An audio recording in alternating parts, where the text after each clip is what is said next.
stand for the pledge. I pledge allegiance to the flag of the United States of America and to the republic for which it stands, one nation, under God, indivisible, with liberty and justice for all. Our Toastmaster this morning is a long-time Toastmaster. She's been with us a long time, and she works with Saltmarsh, Cleveland, and Don in the accounting field. Help me welcome Lisa Fairbanks this morning.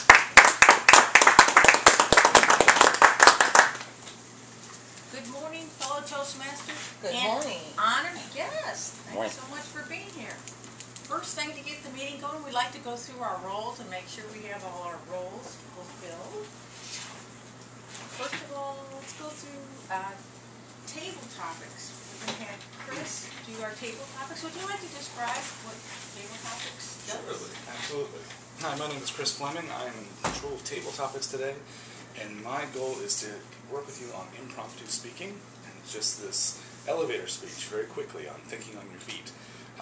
There are 5 different topics that are based on what I call ghosts of Halloween past, and you'll have the opportunity to answer 1 of 5 questions personally in 1 to 2 minutes. Thanks.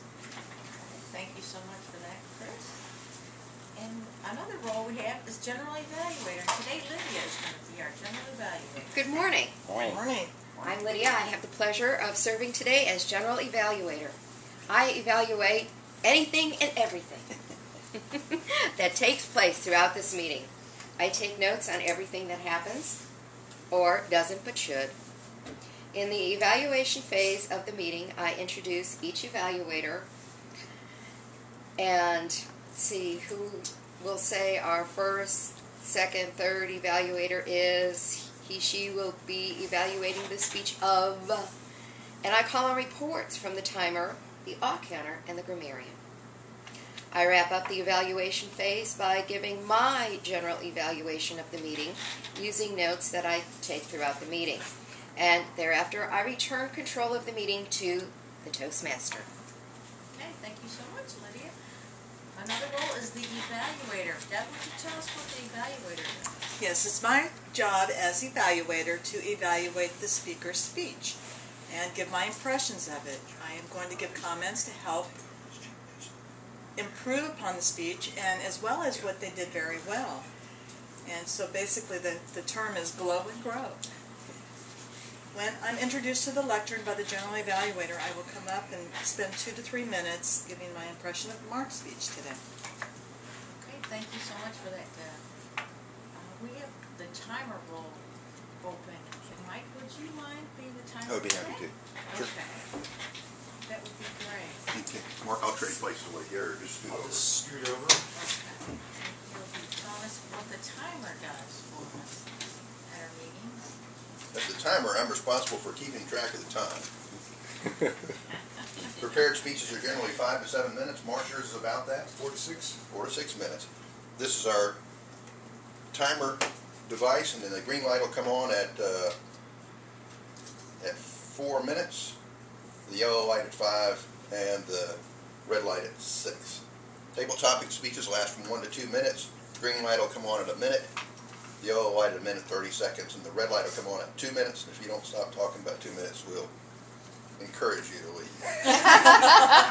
Evaluations last from 2 to 3 minutes, Deb, so green light will come on at 2, the yellow light at 2:30, and the red light will come on at 3. Thanks so much for that, Mike. Another role is the grammarian. And the grammarian usually gives us the word of the day, too. I'm the word of the day awe counter and grammarian. In addition to presenting the word of the day, my purpose is to note words and sounds used as crutch or pause fillers by anyone who speaks during the meeting. Words may be inappropriate interjections such as and, well, but, you know. Sounds may be er. Also note when a speaker repeats a word or phrase such as I, or this means. I'll listen to everyone for crutch sounds and long pauses used as fillers. I'll write down as many correct sounds or words each person used during the meeting. When called on by the general evaluator, I'll stand by my chair and give my report. The word of the day is debilitating. Debilitating means making one weak or very tired by sapping one's energy or health. The example is constant excesses are debilitating to even the strongest constitution. Wow. That's going to be a challenge. Hey, as Toastmaster, I hope I will not be debilitating toward your goals. Anyway, use it best you can today. So, with that, I would like to call in our joke master, Mike. You have a joke for us today. Well, this is an old one, but a pastor moved into a small town. And he was out riding around on his bicycle, and he noticed a kind of a ragged boy in this lawnmower. And they got to talking, and the boy was admiring the pastor's bike. And he said, you know, I just moved into town, and I need a lawnmower. What would you think about a trade? And the boy said, oh, yeah, I'll trade you for that bike. Shiny new bike like that. And so the boy got on the bike, and the pastor pushed the little lawnmower back to his house where the weeds were growing, and the little boy sat there and watched him, and he started to pull on the cord and pull on the cord, and the boy was smiling bigger and bigger, and the pastor said, son, how do you get this thing started? This is debilitating. And he said, pastor, you have to cuss at it.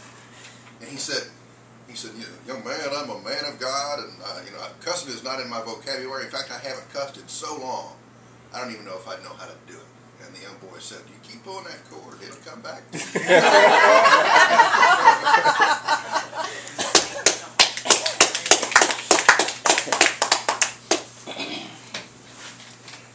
It's fall, the weather's cooler, we all feel great. It's a great time to get outside and hike, bike, whatever you enjoy. Go to fall festivals. There's so much going on right now.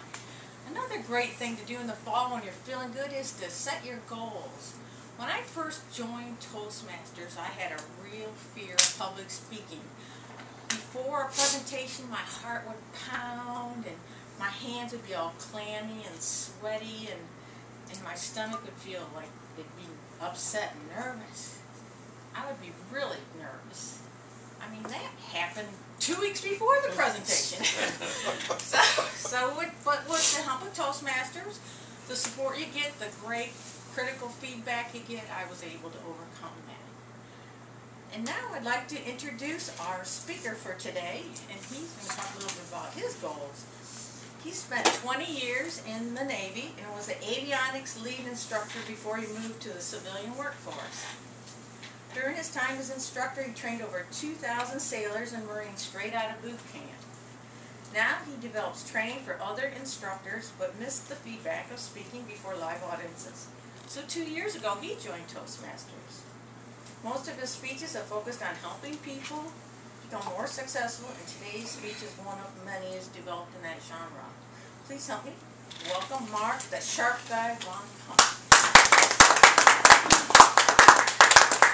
Thank you, Madam Toastmaster. Lisa. What's in your box? Fellow Toastmasters, honored guests, today I'm going to tell you a story. And it's a story about a billion-dollar blunder and how knowing what's in your box turn that blunder around. And how we make the same mistake, and I'm going to give you a tip as to how you can avoid making that mistake. The year was 1985. A war was raging. Of course, I'm talking about the Cola Wars. Stay. Pepsi was aggressively slicing and attacking Coca-Cola. Coke was out there, and they were not to be outdone. And Pepsi had this ad campaign. You may remember it. 4 out of 5 people prefer the taste of Pepsi to Coke in a blind taste test. Well, this was just cutting away at Coke. But Coke wasn't going to be outdone. And so Coke came up with the billion-dollar blunder, New Coke. How many remember New Coke? I do. It was horrible. It was debilitating to our taste buds. and Coke started hemorrhaging folks. I mean, they realized there were going to be some of their loyal customers that just weren't going to buy new Coke no matter what it was. But the regular folks, the regular people who bought it, just weren't buying it. It was horrible. And the board members had this major conundrum. We've spent a lot of money to convert to new Coke. Do we spend more money? Do we admit failure? Or do we ride new Coke and eventually it'll right itself? And Coke did what most companies do. They went and hired a consultant because they couldn't make a decision. Well, the consultant comes in and the board members start speaking about the different arguments. We should go, we shouldn't, whatever. And the consultant asks to be excused. And he comes back in, and in the middle of the table, he lays down a box. And he looks at the CEO and says, "Your problem is what's in your box." Well, the CEO picked up the box, looked a little puzzled, and said, "There's nothing in the box." The consultant just nodded his head in agreement. Well, the CEO looked again. This time he got a little more upset. "There's nothing in the box." And the consultant answered, "I know. Your problem is there's nothing in your box." The CEO didn't know what to do, so he just kind of sat down. The consultant stood up and asked the board members, "Please write down on a strip of paper in 1 or 2 words, at the core, what are you at the Coca-Cola Company stand for?